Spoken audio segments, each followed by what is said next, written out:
Hello दोस्तों। कैसे हैं आप सब? उम्मीद करता हूं आप सब बहुत अच्छे होंगे और यूपी पीसीएस 2023 की आपकी जो तैयारी है वो बहुत बेहतरीन चल रही होगी। आप बहुत अच्छे से रिवीजन कर रहे होंगे, सारी चीज़ों को सिस्टमेटिक ढंग से अपनी परफेक्ट स्ट्रेटजी के साथ आगे बढ़ रहे होंगे तैयारी के सिलसिले में। दोस्तों, ये टॉप 1000 करंट अफेयर सीरीज चल रही है और यूपी पीसीएस के लिए जो सबसे महत्वपूर्ण करंट अफेयर हैं उन्हें कवर किया जा रहा है इस सीरीज में। और इस सीरीज में अब तक 650 टॉपिक कवर किए जा चुके हैं और अब टॉपिक वाइज जो करंट अफेयर हैं वो कवर किए जा रहे हैं। जैसे कि हमने बजट कवर कर लिया हुआ है, जितने खेल घटनाक्रम हैं वो कवर किए हुए हैं, जितनी महत्वपूर्ण सूचकांक और रिपोर्ट हैं वो कवर किए गए हैं। इसके अतिरिक्त जो प्रमुख सैन्य अभ्यास हैं उनका वो भी कवर कर लिया गया है। और अगर अभी तक ये वीडियो जो अभी तक आपने नहीं देखे हैं तो 1000 करंट अफेयर की प्लेलिस्ट में जाइए और उन्हें जल्दी से देख के रिवीजन कर लीजिए।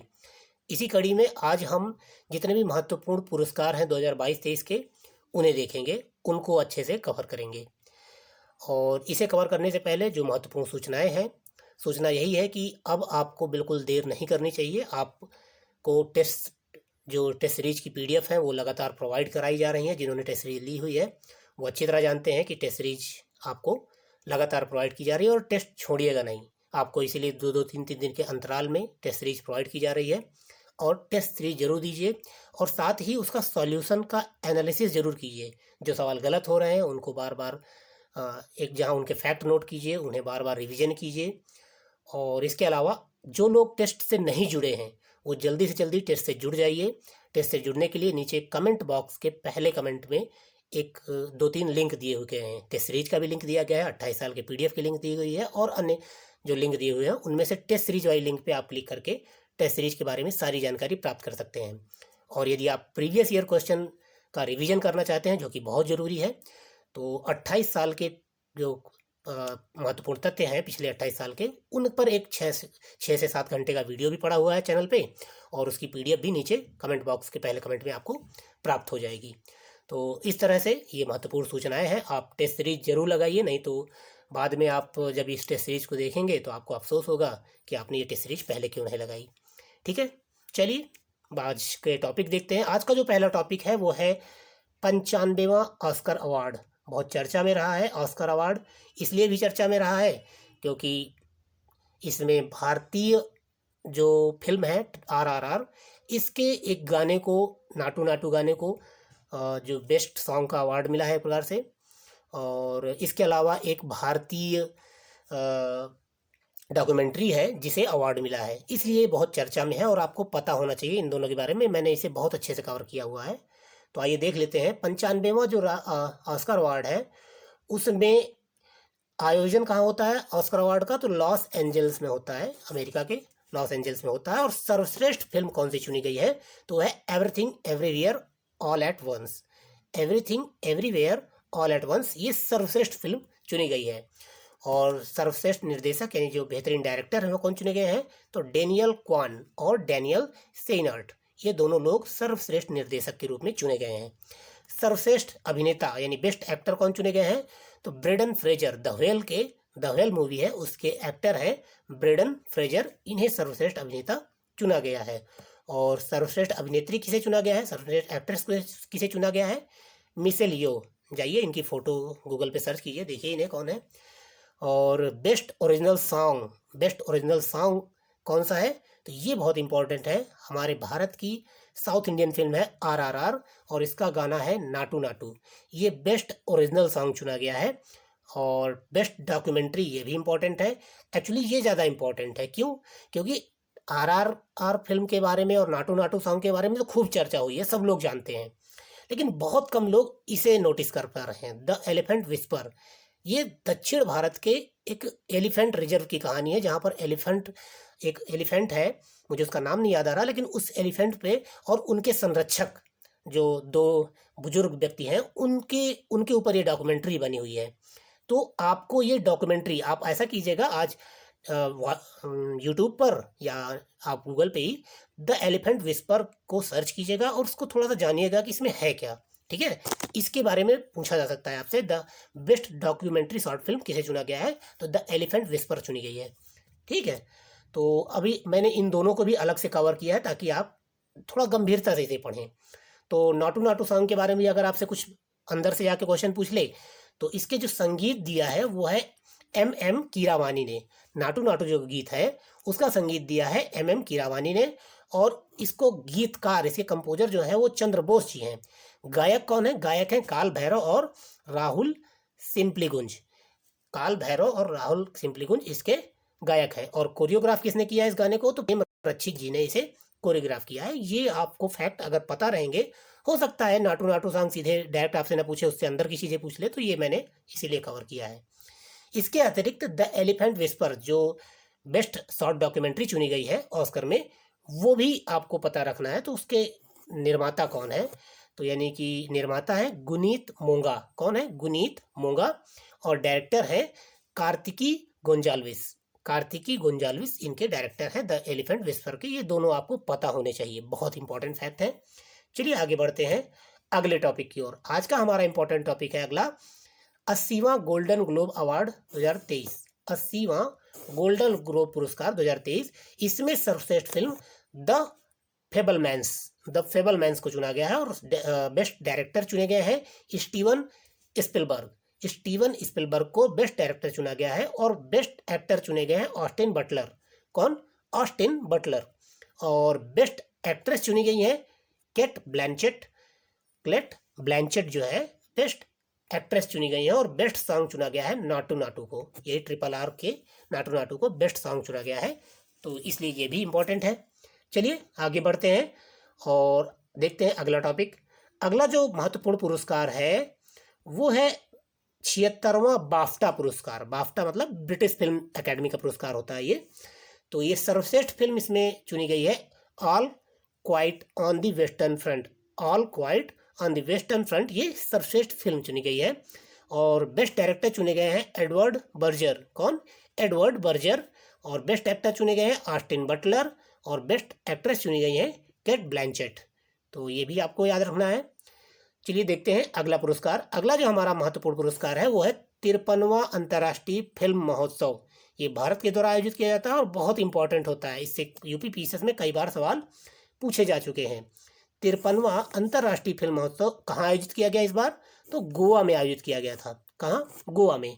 और सत्यजीत रे लाइफ टाइम अचीवमेंट अवार्ड, हमारे यहाँ एक बहुत ही महान डायरेक्टर हुए हैं सत्यजीत रे, और इन्हीं के नाम पर एक लाइफ टाइम अचीवमेंट अवार्ड दिया जाता है। तो इस बार किसको दिया गया है? कार्लोस सौरा को सत्यजीत रे लाइफ टाइम अचीवमेंट अवार्ड प्रदान किया गया है। और इसके अतिरिक्त Indian film personality of the year ये चिरंजीवी को प्रदान किया गया है। Indian film personality of the year Chiranjeevi को प्रदान किया गया है। और यूनेस्को गांधी पुरस्कार पायम इंस्कंदरी, ये ईरानी फिल्म नरगिसी के निर्देशक है। ईरानी फिल्म है नरगिसी, उसके निर्देशक है पायम इंस्कंदरी। इनको यूनेस्को गांधी पुरस्कार प्रदान किया गया है इसी में। ठीक है। और बेस्ट फिल्म के लिए गोल्डन पीकॉक अवार्ड किसे प्रदान किया गया है? तो ये आई हैव इलेक्ट्रिक ड्रीम्स एक स्पेनिश फिल्म है, उसके लिए प्रदान किया गया है बेस्ट फिल्म के लिए गोल्डन पीकॉक पुरस्कार। तो ये आपको याद रखना है। चलिए आगे बढ़ते हैं अगले अवार्ड की ओर। अगला अवार्ड है 65वां ग्रैमी अवार्ड। संगीत के क्षेत्र में अगर नोबेल कहा जाए तो ग्रैमी अवार्ड को संगीत क्षेत्र का नोबेल कहा जाता है, या संगीत के क्षेत्र का ऑस्कर कह लीजिए, इसे बोलते हैं ग्रैमी अवार्ड। तो 65वां ग्रैमी अवार्ड 2023 बहुत इंपॉर्टेंट है। इंपॉर्टेंट इसलिए है क्योंकि ये भारतीय संगीतकार को मिला है और संगीत के क्षेत्र में दिया जाने वाला सबसे सर्वश्रेष्ठ पुरस्कार है। और तीसरी बार भारतीय मूल के जो भारतीय म्यूजिक कंपोजर हैं रिकी केज, क्या नाम है इनका? आपको नाम याद रखना है, रिकी केज। भारतीय म्यूजिक कंपोजर रिकी केज, इनको सर्वश्रेष्ठ इमर्सिव ऑडियो एल्बम श्रेणी में डिवाइन टाइड्स के लिए अवार्ड मिला है। इनका एक ऑडियो एल्बम है डिवाइन टाइड्स, क्या नाम है? Divine tides. और इस एल्बम के लिए इन्हें सर्वश्रेष्ठ इमर्सिव ऑडियो एल्बम अवार्ड प्रदान किया गया है ग्रैमी अवार्ड 2023। तो आपको ये याद रखना ही पड़ेगा कि बहुत इंपॉर्टेंट है। ठीक है। आगे बढ़ते हैं अगले करंट अफेयर अगले पुरस्कार की ओर। अगला जो महत्वपूर्ण पुरस्कार है वो Dada Saheb Phalke international film festival award. UP PCS में इससे कई बार सवाल पूछे गए हैं, खासकर लाइफ टाइम अचीवमेंट अवार्ड पूछे जाते हैं कि दादा साहब फाल्के पुरस्कार किसे प्रदान किया गया था। पिछली बार अमिताभ बच्चन के बारे में पूछा गया था, उससे पहले चिरंजीवी के बारे में पूछा गया था, तो ऐसे करके ये इंपॉर्टेंट है। तो सर्वश्रेष्ठ फिल्म किसे चुना गया है दादा साहब फाल्के पुरस्कार में? ये द कश्मीर फाइल्स को बेस्ट फिल्म का अवार्ड प्रदान किया गया है Dada Saheb Phalke international film festival award में। और film of the year RRR को प्रदान किया गया है, जिसके डायरेक्टर राजामौली है, आप सब जानते हैं। और बेस्ट एक्टर का अवार्ड रणबीर कपूर, ब्रह्मास्त्र मूवी के लिए रणबीर कपूर को बेस्ट एक्टर का अवार्ड प्रदान किया गया है। और बेस्ट एक्ट्रेस आलिया भट्ट को चुना गया है गंगूबाई काठियावाड़ी के लिए। आलिया भट्ट की मूवी गंगूबाई काठियावाड़ी के लिए उन्हें बेस्ट एक्ट्रेस का अवार्ड प्रदान किया गया है। और बेस्ट डायरेक्टर कौन चुने गए हैं? तो बेस्ट डायरेक्टर चुने गए हैं R बाल्की, चुप के लिए। ये चुप इनका एक कोई मूवी है, उसके लिए इन्हें सर्वश्रेष्ठ डायरेक्टर का अवार्ड दिया गया है। चलिए आगे बढ़ते हैं अगले महत्वपूर्ण पुरस्कार की ओर। जो महत्वपूर्ण पुरस्कार है वो है 68वां राष्ट्रीय फिल्म पुरस्कार, नेशनल फिल्म अवार्ड। ये 2022 के 68वां आयोजित किया गया था। इसमें जो सर्वश्रेष्ठ फिल्म चुनी गई है, बेस्ट फिल्म चुनी गई है, वो है सोराराई पोट्टू। क्या नाम है? सोराराई पोट्टू। ये बेस्ट फिल्म चुनी गई है राष्ट्रीय पुरस्कार में। और बेस्ट एक्टर कौन चुने गए हैं? सूर्या, ये साउथ इंडियन एक्टर हैं सूर्या और अजय देवगन। ये इन दोनों एक्टर्स को सर्वश्रेष्ठ अभिनेता का पुरस्कार प्रदान किया गया है। और बेस्ट एक्ट्रेस चुनी गई हैं अपर्णा बाल मुरली को बेस्ट एक्ट्रेस चुना गया है। बेस्ट डायरेक्टर कौन चुने गए हैं? बेस्ट डायरेक्टर चुने गए हैं सच्चिदानंद KR को सर्वश्रेष्ठ डायरेक्टर चुना गया है। मोस्ट फिल्म फ्रेंडली स्टेट, यानी एक ऐसा स्टेट जो फिल्म बनाने के लिए बहुत ही फ्रेंडली टाइप का है, बहुत बेहतरीन लोकेशन है, तो वो है मध्य प्रदेश को मोस्ट फिल्म फ्रेंडली स्टेट प्रदान किया गया है। और हिंदी में सर्वश्रेष्ठ फीचर फिल्म कौन सी रही है? वो है तुलसीदास जूनियर। ठीक है, चलिए आगे बढ़ते हैं अगले पुरस्कार की ओर। अगला जो महत्वपूर्ण पुरस्कार है 2020 का दादा साहब फाल्के पुरस्कार। ये जो दादा साहब फाल्के पुरस्कार है, जो विशेष लाइफ टाइम अचीवमेंट टाइप का दिया जाता है, वो काफ़ी पीछे चल रहा है, क्योंकि 2018 वाला 2020 में दिया गया था, 2019 वाला 21 में दिया गया था, और अभी 2023 में 2020 का दादा साहब फिल्म पुरस्कार प्रदान किया जा रहा है। तो आपको पता होना चाहिए 2020 का दादा साहब फाल्के जो पुरस्कार है वो प्रदान किया गया है मशहूर अभिनेत्री आशा पारेख जी को।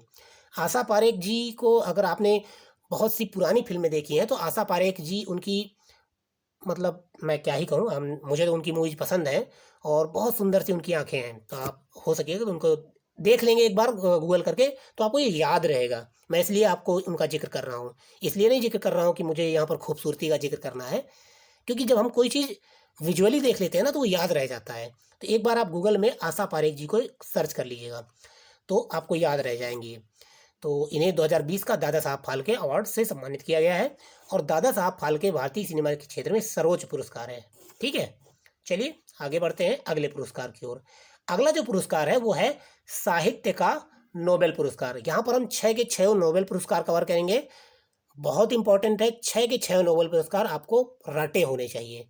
ठीक है, किसी भी एग्जाम के लिए, हर एक एग्जाम के लिए नोबेल पुरस्कार जरूरी होते हैं। तो पहला नोबेल पुरस्कार है साहित्य का नोबेल पुरस्कार, और इसे प्रदान किया गया है एनी एर्नॉक्स, फ्रांस की एनी एर्नॉक्स को साहित्य का नोबेल पुरस्कार प्रदान किया गया है। और किस विषय के लिए?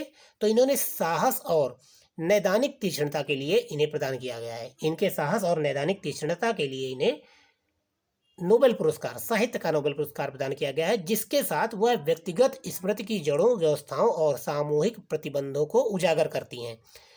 किसी विशेष कृति, किसी उपन्यास लेखन के लिए इन्हें प्रदान नहीं किया गया है, इनके संपूर्ण कार्य के लिए इन्हें प्रदान किया गया है। उनका संपूर्ण कार्य साहस और नैदानिक तीक्ष्णता है। ठीक है ना। और चलिए आगे देखते हैं। अगला जो महत्वपूर्ण नोबेल पुरस्कार है वो है रसायन विज्ञान का, केमिस्ट्री का नोबेल पुरस्कार। केमिस्ट्री का नोबेल पुरस्कार किसे प्रदान किया गया है? 3 लोगों को प्रदान किया गया है। एक साथ 3 लोगों को केमिस्ट्री का नोबेल पुरस्कार प्रदान किया गया है। तो पहले हैं कैरोलिन आर बार्टोजी। कैरोलिन आर बार्टोजी ये यूएसए के वैज्ञानिक है। मोर्टन मेल्डल जो है ये डेनमार्क के वैज्ञानिक हैं। और के बैरी शार्पलेस ये यूएसए के ये भी वैज्ञानिक है। तो इन तीनों लोगों को रसायन विज्ञान यानी केमिस्ट्री का नोबेल पुरस्कार प्रदान किया गया है। और किस क्षेत्र में प्रदान किया गया है? तो क्लिक केमिस्ट्री के क्षेत्र में। क्लिक केमिस्ट्री और बायो ऑर्थोगोनल केमिस्ट्री के विकास के लिए शार्पलेस 2 नोबेल पुरस्कार जीतने वाले 5वें व्यक्ति हैं। यहाँ पर शार्पलेस जो है वो 2 नोबेल पुरस्कार जीतने वाले 5वें व्यक्ति बन गए हैं और इन्हें क्लिक केमिस्ट्री और बायो ऑर्थोगोनल केमिस्ट्री के लिए ये प्रदान किया गया। उन्होंने 2001 का रसायन विज्ञान का नोबेल पुरस्कार भी जीता था। किसने? शार्पलेस ने। चलिए आगे बढ़ते हैं अगले नोबेल पुरस्कार की ओर। अगला जो नोबेल पुरस्कार है वो है भौतिकी का, फिजिक्स का नोबेल पुरस्कार। फिजिक्स का नोबेल पुरस्कार ये भी 3 लोगों को प्रदान किया गया है। कौन है ये 3 लोग? एलन एस्पेक्ट, ये फ्रांस के वैज्ञानिक हैं। जॉन एफ क्लासर, ये भी यूएसए के वैज्ञानिक हैं। और एंटोन जिलिंगर, ये ऑस्ट्रिया के वैज्ञानिक हैं। इन तीनों लोगों को फिजिक्स का नोबेल पुरस्कार प्रदान किया गया है। ये नाम आपको याद रखने हैं, एलन जॉन एंटोन। ये फिजिक्स के, अगर आप शॉर्ट में याद रखना चाहते हैं तो ऐसे याद रखिएगा कि आप इन तीनों का नाम एक साथ याद कर लीजिएगा। एलन जॉन एंटोन फिजिक्स के नोबेल विजेता है और इन्हें उलझे हुए फोटॉनों के प्रयोगों के लिए बेल असमानताओं के उल्लंघन की स्थापना और अग्रणी क्वांटम सूचना विज्ञान के लिए ये फिजिक्स का नोबेल पुरस्कार प्रदान किया गया है। तो अगर आप शॉर्ट में याद रखना चाहते हैं तो क्वांटम सूचनाओं के लिए और फोटॉनों के, उलझे हुए फोटॉनों के लिए ये नोबेल पुरस्कार, फिजिक्स का नोबेल पुरस्कार प्रदान किया गया है। चलिए आगे बढ़ते हैं अगले नोबेल की ओर। अगला जो नोबेल पुरस्कार है वो अर्थशास्त्र का नोबेल पुरस्कार है और अर्थशास्त्र का नोबेल पुरस्कार भी 3 लोगों को प्रदान किया गया है। कौन कौन है ये 3 लोग? तो इसमें से पहले हैं बेन एस बर्नान, ये यूएसए के अर्थशास्त्री हैं। और दूसरे हैं डगलस डब्ल्यू डायमंड, ये भी यूएसए के हैं। और फिलिप एच डायब्रिग, ये भी यूएसए के हैं। तो तीनों यूएसए के अर्थशास्त्रियों को अर्थशास्त्र का नोबेल पुरस्कार प्रदान किया गया है। और किस क्षेत्र में प्रदान किया गया है? ये बैंकों और वित्तीय संकटों पर शोध के लिए इन्हें प्रदान किया गया है। बैंकों और वित्तीय संकटों पर शोध के लिए तीनों यूएसए के अर्थशास्त्रियों को नोबेल पुरस्कार प्रदान किया गया है। आइए देखते हैं अगला नोबेल पुरस्कार, वो शांति का नोबेल पुरस्कार है, पीस का नोबेल पुरस्कार। ये भी 3 व्यक्तियों और संस्थाओं को प्रदान किया गया है। इसमें 2 संस्थाएं और 1 व्यक्ति हैं। तो एलएस बियालियात्स्की, ये बेलारूस के व्यक्ति हैं। इनको शांति का नोबेल पुरस्कार प्रदान किया गया है। और 2 संस्थाएं हैं, एक मेमोरियल नाम की संस्था है रूस की और सेंटर फॉर सिविल लिबर्टीज, ये यूक्रेन की। ये 2 संस्थाओं और 1 व्यक्ति को ये शांति का नोबेल पुरस्कार प्रदान किया गया है। और किस क्षेत्र में प्रदान किया गया है? तो इनका विषय रहा है रूसी मानवाधिकार संगठन मेमोरियल की स्थापना 1987 में। यानी कि जो यहाँ पर बताया गया है कि जो एक संस्था है मेमोरियल, जिसे नोबेल पुरस्कार प्रदान किया गया है, ये 1987 में पूर्व सोवियत रूस संघ में मानवाधिकार कार्यकर्ताओं द्वारा इसका गठन किया गया था। और यूक्रेन में मानवाधिकारों और लोकतंत्र को आगे बढ़ाने के उद्देश्य से 2007 में सेंटर फॉर सिविल लिबर्टीज की स्थापना की गई थी। तो ये दोनों संस्थाओं के बारे में आपको यहाँ पर जानकारी दी गई है। अगला जो नोबेल पुरस्कार है वो चिकित्सा का नोबेल पुरस्कार है। चिकित्सा के क्षेत्र का नोबेल पुरस्कार 1 व्यक्ति को प्रदान किया गया है। इनका नाम है स्वांते पाबो। क्या नाम है? स्वांते पाबो। ये स्टॉकहोम के यानी स्वीडन के नागरिक हैं और इन्हें विलुप्त होमिनिन और मानव विकास के जीनोम से संबंधित उनकी खोज के लिए चिकित्सा का नोबेल पुरस्कार प्रदान किया गया है। स्वांते पाबो, ये आप नाम याद रखेंगे। चलिए आगे बढ़ते हैं अगले पुरस्कार की ओर। अगला जो महत्वपूर्ण पुरस्कार है वो है बुकर पुरस्कार। बुकर पुरस्कार 2022 ये बहुत इंपॉर्टेंट है क्योंकि हमारे पड़ोसी देश श्रीलंका के एक बहुत महत्वपूर्ण लेखक हैं, उन्होंने जीता है। तो बुकर पुरस्कार किसने जीता है? सिहान करुणा तिलका ने बुकर पुरस्कार 2022 जीता है। ये श्रीलंका के लेखक हैं और इनका एक उपन्यास है the 7 moons of Maali Almeida.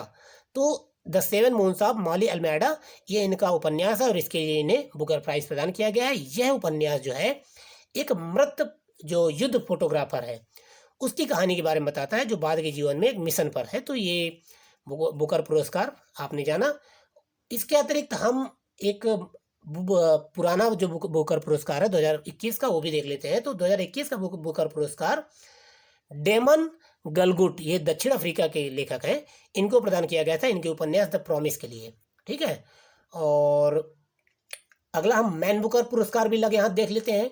Man Booker जो पुरस्कार है वो थोड़ा पुराना जरूर है लेकिन इम्पोर्टेंट है। इम्पोर्टेंट इसलिए है क्योंकि ये भारतीय लेखक को प्राप्त हुआ है, भारतीय लेखिका हैं गीतांजलि श्री। और मुझे जहाँ तक पता है आप सबको याद होगा, इनका जो उपन्यास है वो है टॉम्ब ऑफ सैंड। ये हिंदी में इसको रेत की समाधि कहते हैं, और इसका अंग्रेजी अनुवाद यूएसए की एक लेखिका है डेजी रॉकवेल, इन्होंने किया था, और इन्हें मैन बुकर पुरस्कार प्रदान किया गया था। ये अंतर्राष्ट्रीय बुकर पुरस्कार के लिए चयनित होने वाला पहला हिंदी उपन्यास था, ये भी आपको ध्यान रखना है। ठीक है, चलिए आगे बढ़ते हैं अगले पुरस्कार की ओर। अगला जो पुरस्कार है वो साहित्य अकादमी अवार्ड है। जितने साहित्य अकादमी अवार्ड जो प्रदान किए गए हैं वो हम देख लेंगे एक ही साथ। तो हिंदी भाषा का साहित्य अकादमी पुरस्कार बद्री नारायण जी को प्रदान किया गया है। इनकी कविता संग्रह तुमड़ी के शब्द, इनकी कविता संग्रह है तुमड़ी के शब्द, इसके लिए बद्री नारायण जी को हिंदी भाषा का साहित्य अकादमी पुरस्कार प्रदान किया गया है। मैथिली भाषा का साहित्य अकादमी पुरस्कार किसे प्रदान किया गया है? अजीत आजाद को। अजीत आजाद को उनकी कविता पेनड्राइव में पृथ्वी, उनकी कविता है पेनड्राइव में पृथ्वी, इसके लिए अजीत आजाद जी को मैथिली भाषा का साहित्य अकादमी पुरस्कार प्रदान किया गया है। तो अगला देखते हैं। अगला है अंग्रेजी भाषा का साहित्य अकादमी पुरस्कार किसे प्रदान किया गया है? तो अनुराधा राय। अनुराधा राय है अंग्रेजी भाषा का साहित्य पुरस्कार इन्होंने जीता है, और साहित्य अकादमी पुरस्कार, और इनका उपन्यास है all the life she never lived. All the life she never lived ये इनका उपन्यास है, इसके लिए इन्हें अंग्रेजी का साहित्य अकादमी पुरस्कार प्रदान किया गया है। उर्दू भाषा का साहित्य अकादमी पुरस्कार किसे प्रदान किया गया है? तो अनीस अशफाक। इनका उपन्यास है ख्वाब शराब। ख्वाब शराब इनका उपन्यास है, और इसके लिए इन्हें अनीस अशफाक जी को साहित्य अकादमी पुरस्कार है वो प्रदान किया गया है। चलिए आगे बढ़ते हैं अपने अगले पुरस्कार की ओर। हमारा आज का अगला पुरस्कार है ज्ञानपीठ पुरस्कार। 56वां और 57वां दोनों ज्ञानपीठ पुरस्कार हैं 2022 में ही, तो हम दोनों को देख लेंगे एक साथ। 56वां पुरस्कार किसे प्रदान किया गया है? 2021 का था ये। तो ये प्रदान किया गया इस साल नीलमणि फुकन जूनियर। इनका क्या नाम है? नीलमणि फुकन जूनियर, और ये असमिया कवि हैं। असमिया कवि हैं, इनको ज्ञानपीठ पुरस्कार 56वां प्रदान किया गया है। 57वां ज्ञानपीठ पुरस्कार प्रदान किया गया है दामोदर मौजो। क्या नाम है? दामोदर मौजो। ये कोंकणी उपन्यासकार हैं, कोंकणी उपन्यासकार दामोदर मौजो। इनको 57वां ज्ञानपीठ पुरस्कार प्रदान किया गया है। चलिए आगे अगले करंट अफेयर की ओर बढ़ते हैं। अगला करंट अफेयर है सरस्वती सम्मान 2022। ये 32वां सरस्वती सम्मान है, माफ कीजिएगा, 32वां सरस्वती सम्मान है जो 2022 में प्रदान किया गया है, और इसको प्राप्त किया है शिव शंकरी। ये तमिल लेखिका है शिव शंकरी, और इनकी पुस्तक है सूर्यवंशम। इनकी जो कृति है मतलब इन्होंने जिस कृति के लिए पुरस्कार जीता है वो है सूर्यवंशम। तो ये आप याद रखिएगा, सरस्वती सम्मान शिव शंकरी जी को प्रदान किया गया है, तमिल लेखिका है। और व्यास सम्मान जो 32वां व्यास सम्मान है 2022 का, इसे प्रदान किया गया है ज्ञान चतुर्वेदी को। क्या नाम है इनका? ज्ञान चतुर्वेदी। ये हिंदी लेखक हैं, और इनकी कृति है पागल खाना। तो पागल खाना के लिए ज्ञान चतुर्वेदी को 32वां व्यास पुरस्कार प्रदान किया गया है। अगला जो महत्वपूर्ण पुरस्कार है वो है बिहारी पुरस्कार। बिहारी पुरस्कार जो ये भी 32वां बिहारी पुरस्कार है 2022 का। 2022 में 32वां बिहारी पुरस्कार प्रदान किया गया है। किसे प्रदान किया गया है? डॉक्टर माधव हाड़ा। डॉक्टर माधव हाड़ा को 32वां बिहारी पुरस्कार प्रदान किया गया है, और इनकी कृति है पंचरंग चोल पहर सखीरी। पंचरंग चोल पहर सखीरी ये इनकी कृति है, जिसके लिए इन्हें बिहारी पुरस्कार डॉक्टर माधव हाड़ा को प्रदान किया गया है। अगला महत्वपूर्ण पुरस्कार है जेसीबी साहित्य पुरस्कार। जेसीबी साहित्य पुरस्कार 2022 ये प्रदान किया गया है खालिद जावेद, उर्दू लेखक हैं खालिद जावेद, इन्हें प्रदान किया गया है जेसीबी साहित्य पुरस्कार 2022, और इनकी कृति है the paradise of food. The paradise of food इनकी कृति है, और इसके लिए इन्हें जेसीबी साहित्य पुरस्कार 2022 प्रदान किया गया है। आगे देखते हैं, अगला है मेजर ध्यानचंद खेल रत्न पुरस्कार। मेजर ध्यानचंद खेल रत्न पुरस्कार इसे प्रदान किया गया है शरत कमल अचंता को। शरत कमल अचंता को मेजर ध्यानचंद खेल रत्न पुरस्कार इस बार प्रदान किया गया है। इसका पुराना नाम राजीव गांधी खेल रत्न पुरस्कार था, और संबंधित खेल है, किस खेल से जुड़े हुए हैं शरत कमल अचंता? ये टेबल टेनिस के खिलाड़ी हैं। टेबल टेनिस के खिलाड़ी हैं शरत कमल अचंता, और इन्हें मेजर ध्यानचंद खेल रत्न पुरस्कार प्रदान किया गया है। और इस पुरस्कार में 25 लाख रुपए प्रदान किए जाते हैं। मुझे लगा कि शायद इंपॉर्टेंट है, मैंने जोड़ दिया। 25 लाख रुपए मेजर ध्यानचंद खेल रत्न पुरस्कार के तहत प्रदान किए जाते हैं। ठीक है। और इसी के साथ मैं आपको ये भी बता दूं कि अर्जुन अवार्ड जो प्रदान किए गए हैं वो इस बार 25 खिलाड़ियों को प्रदान किए गए हैं। इन 25 खिलाड़ियों को याद रखना पाना मुश्किल है, इसलिए मैंने सिर्फ आपको नंबर बता दिए हैं कि 25 खिलाड़ियों को। आपसे सीधे सीधे एक ही सवाल पूछा जा सकता है कि अभी हाल ही में अर्जुन अवार्ड का अर्जुन पुरस्कार प्रदान किए गए हैं, ये कितने खिलाड़ियों को प्रदान किया गया है। देखिए 25 खिलाड़ियों के नाम तो नहीं याद रखेगा कोई, ठीक है। 25 खिलाड़ियों को प्रदान किए गए हैं, ये याद रखिएगा। अगला जो महत्वपूर्ण पुरस्कार है वो है पद्म विभूषण। 6 व्यक्तियों को प्रदान किया गया है, इसलिए मैंने 6 के 6 ले लिए हैं, इंपॉर्टेंट है। बालकृष्ण दोषी बहुत इंपॉर्टेंट व्यक्ति हैं, ये इनका देहांत हो चुका है और ये वास्तुकला के क्षेत्र में बहुत ही महान वास्तुकार थे और इन्हें मरणोपरांत पद्म विभूषण पुरस्कार प्रदान किया गया है। अगले जो महत्वपूर्ण व्यक्ति हैं वो है श्री जाकिर हुसैन साहब। ये कला के क्षेत्र में इन्हें पद्म विभूषण पुरस्कार प्रदान किया गया है। अगले पद्म विभूषण पुरस्कार विजेता कौन है? श्री एस कृष्णाई। इन्हें लोक कार्य के लिए पद्म विभूषण पुरस्कार प्रदान किया गया है। और अगले विजेता हैं श्री दिलीप महालनोबिस। इन्हें भी मरणोपरांत ये पुरस्कार प्रदान किया गया है और इनके बारे में मैंने करंट अफेयर कवर किया हुआ है पहले भी, क्योंकि इन्हें चिकित्सा के क्षेत्र में पद्म विभूषण पुरस्कार प्रदान किया गया है। और चिकित्सा के क्षेत्र में इन्होंने क्या महान काम किया है? इन्होंने ORS ओरल जो रिहाइड्रेशन सॉल्यूशन है, जो आप WHO का ORS घोल पीते हैं ना कभी उल्टी हो जाने पर, दस्त हो जाने पर, ये श्री दिलीप महालनोबिस ने ही इसको बनाया था, इन्होंने इसकी खोज की थी। तो ये बहुत महत्वपूर्ण है, इन्हें अभी हाल ही में पद्म विभूषण भी प्रदान किया गया है। अगले जो विजेता है वो है श्री श्रीनिवास वर्धन। श्रीनिवास वर्धन जी को विज्ञान और इंजीनियरिंग के क्षेत्र में पद्म विभूषण पुरस्कार प्रदान किया गया है। और अगले विजेता हैं श्री मुलायम सिंह यादव जी, बड़ा चर्चा में रहे हैं और इन्हें भी मरणोपरांत यह पुरस्कार प्रदान किया गया है लोक कार्य के लिए। चलिए, ये उत्तर प्रदेश के पूर्व मुख्यमंत्री भी हैं, ये तो आपको पता ही होगा। अगला जो महत्वपूर्ण पुरस्कार है वो है पद्म भूषण। हमने पद्म विभूषण देखा, अब पद्म भूषण ये 9 लोगों को प्रदान किया गया है, इसलिए ये मैंने इसको कवर कर लिया है। 9 लोग कौन कौन से हैं मैं सीधे सीधे इनके नाम गिना दूंगा, ताकि अगर आपको याद रख सकें तो आप याद रख लें। मतलब अगर गलती से अगर पूछ लिया गया तो इन 9 नामों में से शायद कोई याद आ जाए। श्री SL भैरप्पा, इन्हें प्रदान किया गया है। श्री कपिल कपूर जी को, श्री कुमार मंगलम बिरला जी को, श्री दीपक धर जी को, श्री वाणी जयराम जी को, श्री सुमन कल्याणपुर को, श्री स्वामी चित्र जियर जी को, श्री कमलेश डी पटेल जी को और श्रीमती सुधा मूर्ति, ये श्री नहीं श्रीमती हैं, सुधा मूर्ति जी। मैं आपको बता दूं कि इनकी खासियत ये है कि अभी ब्रिटेन के जो प्रधानमंत्री हैं ऋषि सुनक जी, उनकी मदर इन लॉ यानी सास हैं। इनकी बेटी का विवाह ऋषि सुनक जी के साथ हुआ है, ब्रिटेन के प्रधानमंत्री के साथ, इसलिए भी एक खास है। और ये भारत की बहुत ही महत्वपूर्ण कंपनी विप्रो की, माफ कीजिएगा विप्रो ने, इन्फोसिस के जो ऑनर है उनकी पत्नी भी हैं। ठीक है, चलिए आगे बढ़ते हैं।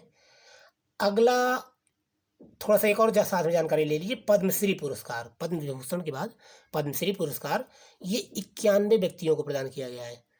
चूँकि 91 व्यक्तियों का नाम याद नहीं रखा जा सकता है, इसलिए मैंने यहाँ पर केवल बता दिया कि 91 व्यक्तियों को पद्मश्री पुरस्कार इस साल प्रदान किया गया है। ठीक है, आपको ये याद रखना है।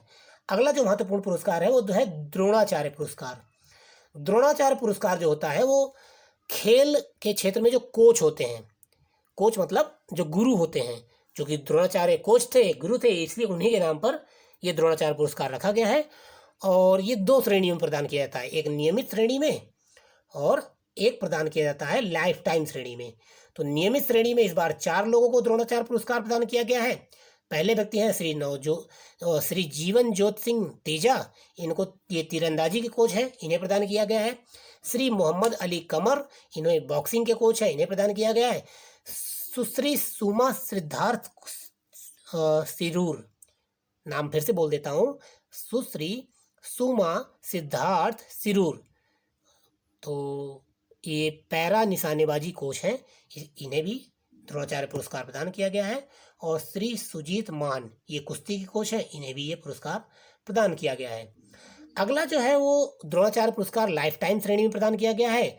तो ये दिया गया है श्री दिनेश जवाहर लाल को, ये क्रिकेट के कोच है। और इसके अलावा श्री बिमल प्रफुल्ल घोष को प्रदान किया गया है, ये फुटबॉल के कोच हैं। और श्री राज सिंह, ये कुश्ती के कोच हैं, कुश्ती नहीं, ये कुश्ती है, ठीक है, ये कुश्ती के कोच हैं, इन्हें भी प्रदान किया गया है। तो आपने देखा द्रोणाचार्य पुरस्कार किसे किसे प्रदान किया गया है। अगला जो महत्वपूर्ण पुरस्कार है वो है हम्बोल्ट रिसर्च अवार्ड। क्या है? Humboldt research award. हम्बोल्ट, अगर आपने ज्योग्राफी कभी पढ़ी है तो उसमें एक महान ज्योग्राफर है हम्बोल्ट, ठीक है ना। तो हम्बोल्ट के नाम पर ही ये हम्बोल्ट रिसर्च अवार्ड प्रदान किया जाता है।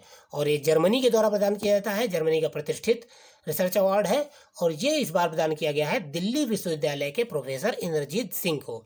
इम्पॉर्टेंट इसीलिए है, ये तो हर साल प्रदान किया जाता होगा, लेकिन इस साल इम्पोर्टेंट इसलिए है क्योंकि ये दिल्ली यूनिवर्सिटी के प्रोफेसर इंद्रजीत सिंह जी को प्रदान किया गया है, ठीक है। चलिए आगे बढ़ते हैं। अगला है यूनेस्को शांति पुरस्कार 2022। तो ये जर्मनी की पूर्व चांसलर एंजेला मर्केल को प्रदान किया गया है, इसलिए इम्पोर्टेंट है। और क्यों प्रदान किया गया है?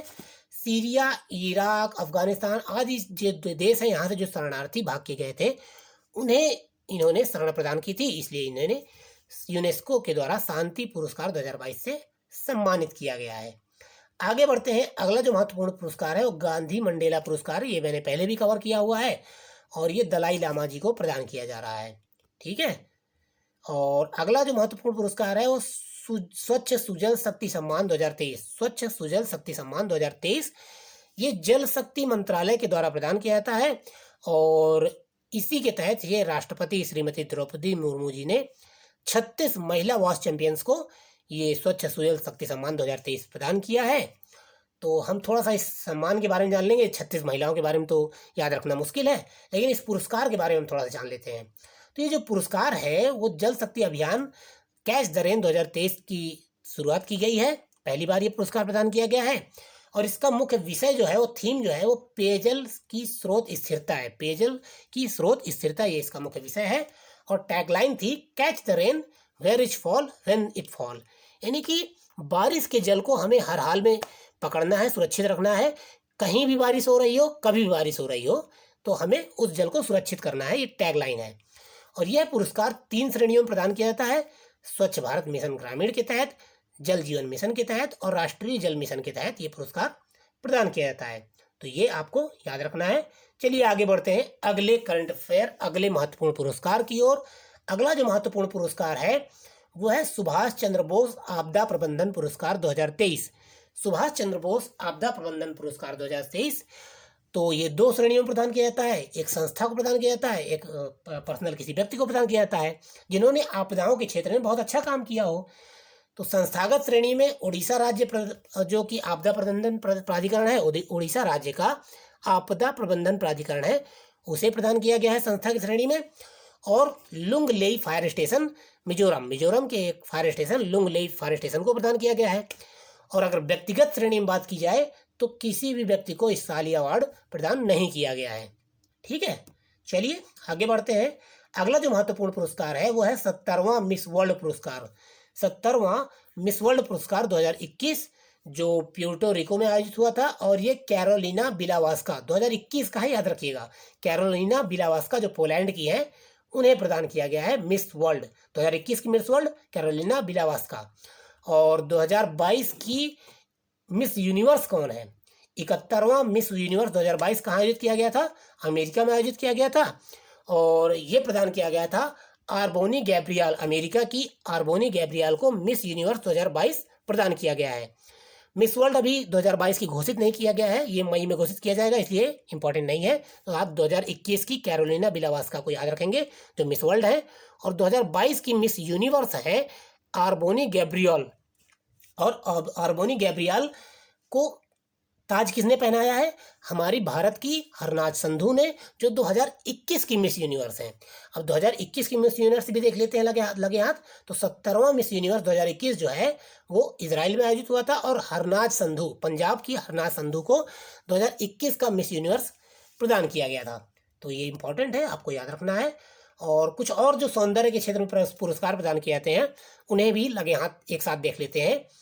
Mrs World, Mrs India World, ये 2022-23 का अवार्ड सरगम कौशल, जम्मू कश्मीर की सरगम कौशल जी को प्रदान किया गया है। मिस अर्थ इंडिया, ये वंशिका परमार, हिमाचल प्रदेश की वंशिका परमार को मिस अर्थ इंडिया प्रदान किया गया है। मिस दिवा यूनिवर्स, ये प्रदान किया गया है दिविता राय, कर्नाटक, दिविता राय कर्नाटक की है, इन्हें मिस दिवा यूनिवर्स अवार्ड प्रदान किया गया है। मिस यूनिवर्स डिवाइन, ये पल्लवी सिंह है भारत की पल्लवी सिंह को मिसेज यूनिवर्स डिवाइन, ये पल्लवी सिंह भारत की हैं, इन्हें प्रदान किया गया है। और फेमिना मिस इंडिया, ये प्रदान किया गया है 2022 में सिनी शेट्टी कर्नाटक की फेमिना मिस इंडिया 2022 प्रदान किया गया है। तो ये महत्वपूर्ण सौंदर्य पुरस्कार थे जो मैंने एक साथ कवर कर लिए। चलिए आगे बढ़ते हैं। आज के अगले पुरस्कार, राजा राम मोहन राय पुरस्कार। यह पुरस्कार पत्रकारिता के क्षेत्र में प्रदान किया जाता है। भारत में पत्रकारिता के क्षेत्र में प्रदान किए जाने वाला महत्वपूर्ण पुरस्कार है राजा राम मोहन राय राष्ट्रीय पुरस्कार 2023, और इसे प्रदान किया गया है ABK प्रसाद। क्या नाम है इनका? ABK प्रसाद, इन्हें प्रदान किया गया है राजा राम मोहन राष्ट्रीय पुरस्कार 2023। ठीक है, चलिए आगे बढ़ते हैं। अगला जो पुरस्कार है महत्वपूर्ण, वो है 64वां रेमन मैग्सेसे पुरस्कार। एशिया का नोबेल कहा जाता है इस पुरस्कार को। इस साल किसी भारतीय को प्रदान नहीं किया गया, लेकिन फिर भी चूंकि एशिया का सबसे महत्वपूर्ण पुरस्कार है, इसलिए हम इसको कवर करेंगे। इस साल 4 व्यक्तियों को यह प्रदान किया गया है। कौन है? सोथी आराछिम, ये कंबोडिया की मनोचिकित्सक है, इन्हें 64वां रेमन मैग्सेसे पुरस्कार प्रदान किया गया है। और ये फिलीपींस की बाल रोग विशेषज्ञ हैं बैंडेड जे मैड्रिड। क्या नाम है? बैंडेड जे मैड्रिड, इन्हें फिलीपींस की हैं और बाल रोग विशेषज्ञ हैं, इन्हें भी रेमन मैग्सेसे अवार्ड प्रदान किया गया है। तादाशी हटोरी ये जापान की नेत्र रोग विशेषज्ञ हैं और इन्हें रेमन मैग्सेसे पुरस्कार 2022 से सम्मानित किया गया है। और गैरी बेन चेघिव ये इंडोनेशिया की हैं और इंडोनेशिया की ये एनवायरमेंटलिस्ट हैं, पर्यावरणविद हैं, इन्हें भी रेमन मैग्सेसे पुरस्कार प्रदान किया गया है। आप कोशिश कीजिएगा याद रहे। अगला जो महत्वपूर्ण पुरस्कार है वो है UN habitat world habitat award. UN habitat के द्वारा प्रदान किया जाना वर्ल्ड हैबिटेट अवार्ड 2023। ये महत्वपूर्ण इसलिए है क्योंकि उड़ीसा के जग मिशन को UN habitat world habitat award 2023 प्रदान किया गया। उड़ीसा के जग मिशन को, उड़ीसा के जग मिशन को UN हैबिटेट अवार्ड प्रदान किया गया है। और जो ये जग मिशन है, ये राज्य सरकार की 5T पहल क्या है? Transparency, technology, team work, time और ट्रांसफॉर्मेशन। ये 5T पहल है उड़ीसा राज्य की, ये भी इंपॉर्टेंट है।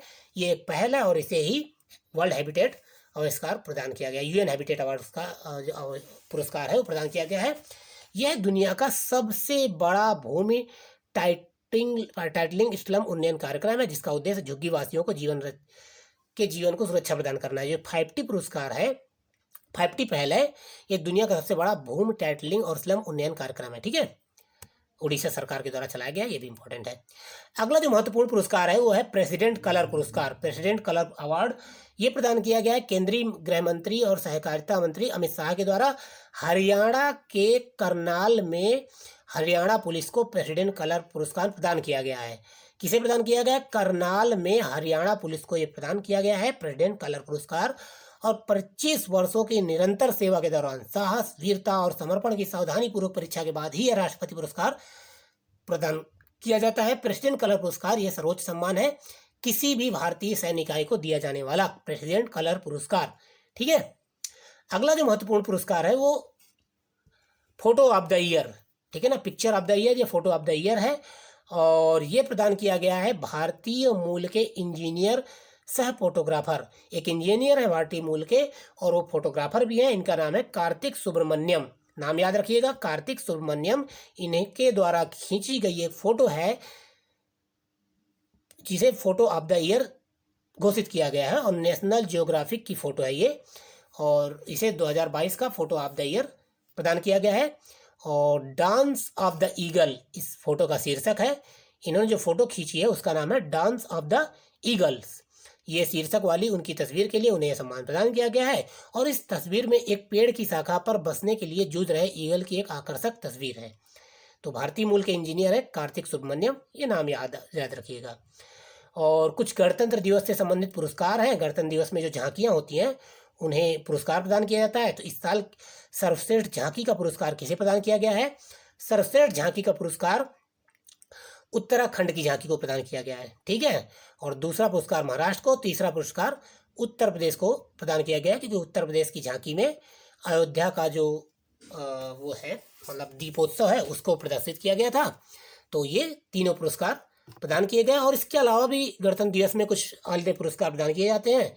तो उनमें सर्वश्रेष्ठ मार्चिंग टुकड़ी जो है वो पंजाब रेजिमेंट को मिला है। सर्वश्रेष्ठ झांकी मंत्रालयों के स्तर पर जनजातीय कार्य मंत्रालय को मिला है। इन्होंने एकलव्य मॉडल के आवासीय विद्यालय को दर्शाया था, इसलिए इन्हें पुरस्कार प्रदान किया गया है। आगे बढ़ते हैं। अगला जो महत्वपूर्ण पुरस्कार है वो है उत्तर प्रदेश गौरव सम्मान। अब ये किसी को प्रदान नहीं किया गया, लेकिन इसकी घोषणा की गई है, इसलिए इंपॉर्टेंट है, और यूपी का है इसलिए इंपॉर्टेंट है, यूपी पीसीएस के लिए। 22 जनवरी 2023 को उत्तर प्रदेश शासन के अनुसचिव रघुनाथ प्रसाद वर्मा ने बताया कि अब राज्य सरकार सभी देश विदेश में प्रदेश का नाम रोशन करने वाली विभूतियों को, महान व्यक्तित्व को उत्तर प्रदेश जो गौरव सम्मान है वो नवाजा जाएगा। यानी उत्तर प्रदेश के कोई व्यक्ति जो उत्तर प्रदेश का नाम देश विदेश में रोशन करेंगे, उन्हें उत्तर प्रदेश गौरव सम्मान प्रतिवर्ष प्रदान किया जाएगा। और इस सम्मान के तहत 11-11 लाख रुपए प्रतिवर्ष 4 लोगों को यह अवार्ड दिया जाएगा। ठीक है, चलिए आगे बढ़ते हैं। अगला जो पुरस्कार है वो है आयुष्मान उत्कृष्ट पुरस्कार। क्या नाम है? आयुष्मान उत्कृष्ट पुरस्कार 2022। और सितंबर 2022 को उत्तर प्रदेश सरकार को उत्तर प्रदेश सरकार को प्रदान किया गया है। सितंबर 2022 में आयुष्मान उत्कृष्ट पुरस्कार किसे प्रदान किया गया है? यूपी गवर्नमेंट को प्रदान किया गया है। और ये आयुष्मान भारत योजना के प्रभावी कार्यान्वयन के लिए प्रदान किया गया है। यानी कि उत्तर प्रदेश सरकार ने आयुष्मान योजना को बहुत प्रभावी तरीके से लागू किया था, इसलिए उन्हें प्रदान किया गया। और स्वास्थ्य सुविधा रजिस्टर, एक आयुष्मान भारत के तहत स्वास्थ्य सुविधा रजिस्टर बनाया जाता है।